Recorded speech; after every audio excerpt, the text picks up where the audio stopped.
Welcome to the future.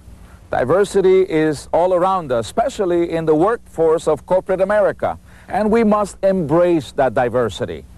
Sure, we were told that there would be demographic changes, that we would have increasingly more women in the workplace, African Americans, Hispanics, and Asians. Well, here we are, and we are challenged to make coalitions of interest instead of coalitions of color. So let's harness the strength of the rainbow of that diversity. Let's treat others like they want to be treated. And let's feel the pride of our own heritage as we work together in our sheer best interest and for the bottom line.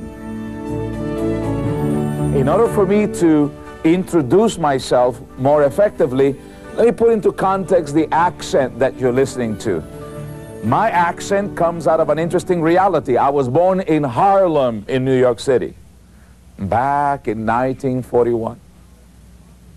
And my mother and father divorced, and my father divorced my mother and his children.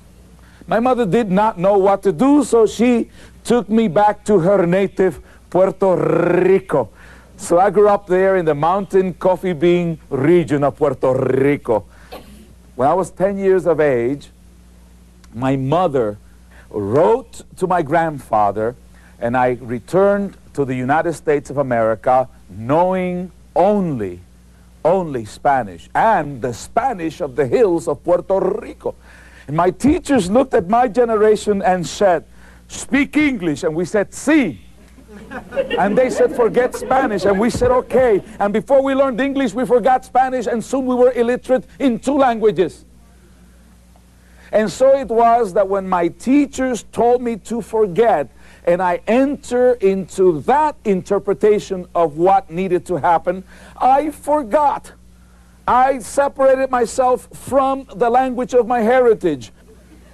You know, I had to return to Puerto Rico to regain what I had surrendered, and now I speak English, I speak Spanish, and I want to report to you that one of the most exciting things that I've been able to do in the last few years, I have been able to defend American democracy in 2 languages, good for America and good for me.